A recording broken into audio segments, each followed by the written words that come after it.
Hello students, कैसे हो आप? How are you all? Fine? Okay, so after completion of classification of colloidal solutions, now we are taking next topic, that is methods of preparation of colloidal solution. Methods of preparation of colloidal solution.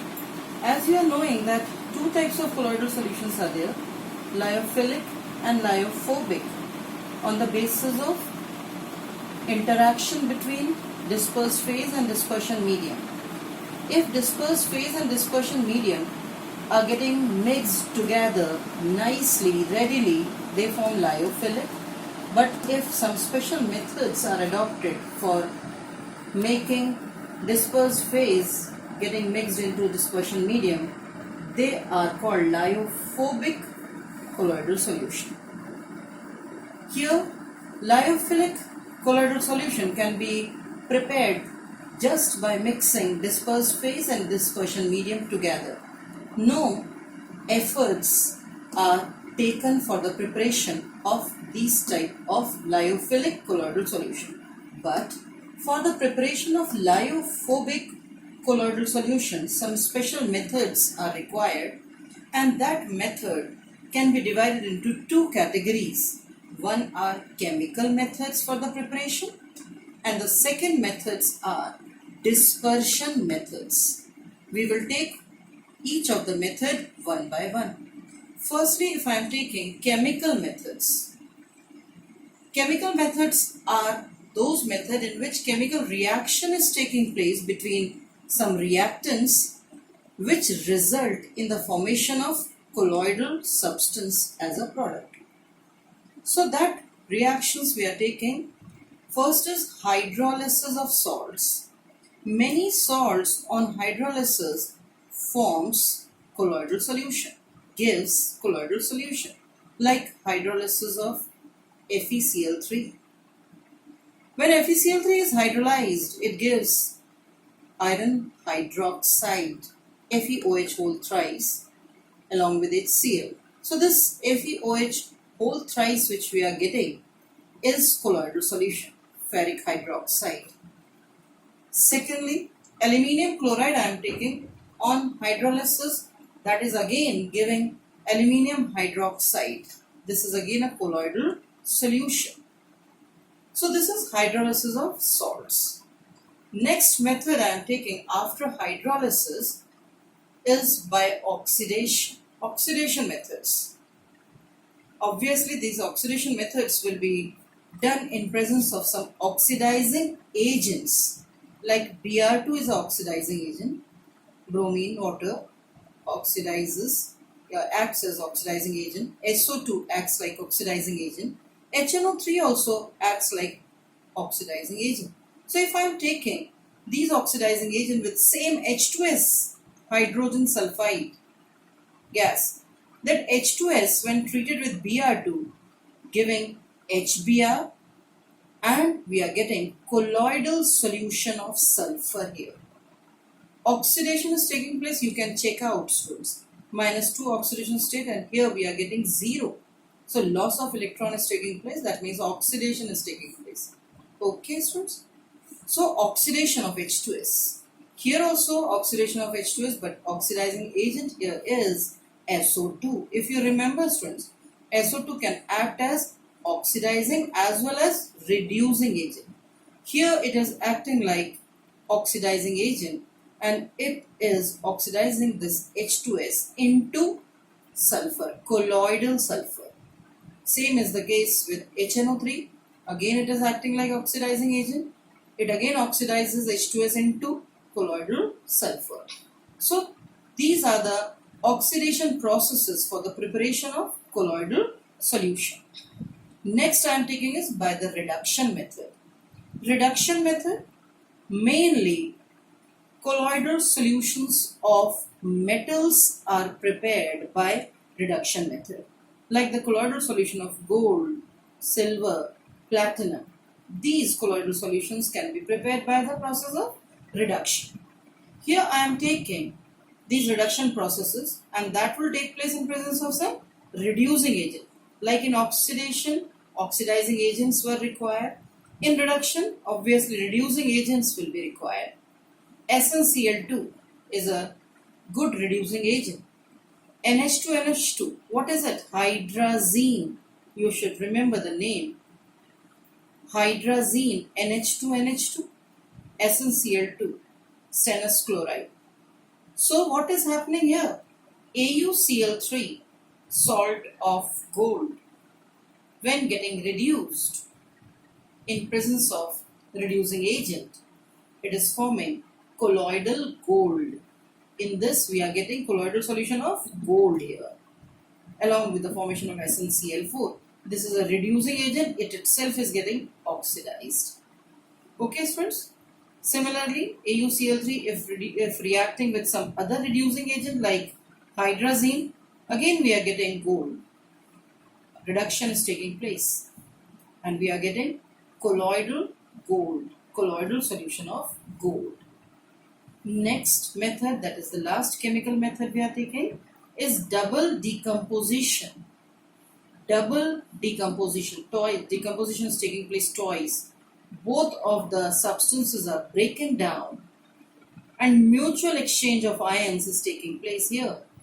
Like arsenic oxide, when reacting with H2S, hydrogen sulfide, we are getting, because of decomposition of both of these substances, we are getting what? Arsenic sulfide. This is a colloidal solution, along with the formation of water. So in this way, we have done all the chemical methods for the preparation of colloidal solution. Next, we are coming to the dispersion method of preparation of colloidal solution. Dispersion method. As the name is suggesting, dispersion. What do you mean by it? Dispersion meaning breakdown. If bigger substances are breaking into smaller, the process is called dispersion. This breaking down can be done by many methods. Like firstly, I am taking mechanical dispersion. Mechanical, through machine, we are breaking the bigger substance into smaller substance. Bigger substance, that means we can take suspension. As you know, particle size of suspension is bigger. So if we are taking suspension in a colloidal mill, what is this colloidal mill, students? Two circular steel discs are present in that colloidal mill, which rotate at a very high speed in opposite direction. In the middle, one outlet is provided, one opening is provided, I can say. From that, suspension is dropped. And as these two discs rotate in opposite direction, the suspension particles break down into smaller particles and they reaches colloidal range. And thus, when these particles are mixed in dispersion medium, suitable dispersion medium, they forms what? Colloidal solution. So in this way, by this mechanical dispersion, we can prepare colloidal solution through colloidal mill. Next dispersion method is electro disintegration. Here also we are breaking particles into smaller with the help of what? Electricity. Electro disintegration, I am telling you. Disintegration is also the same thing. Breaking down bigger particles into smaller particles by the help of what? Electricity. So that's why we are calling it as electro disintegration. Clear? This is very important reaction, students, and this can come in board exam. So do it nicely. Other name given to this method, electro disintegration, is Braddock's arc method. इसी को हम Braddock arc method भी कहते हैं. What is done in this method? A trough containing ice cubes is taken.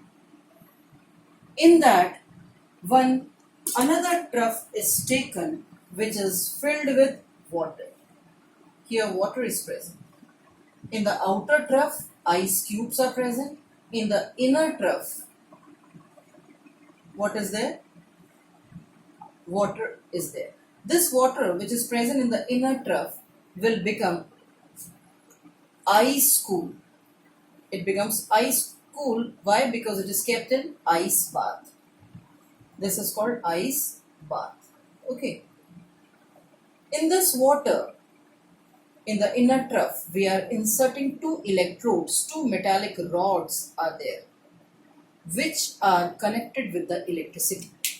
As the electricity is passed through these two electrodes, spark is developed, electric arc is developed, and due to the development of this electric arc, temperature rises to many folds. बहुत ज़्यादा बढ़ जाता है temperature यहाँ, and that high temperature is responsible for evaporating the metal of the electrode.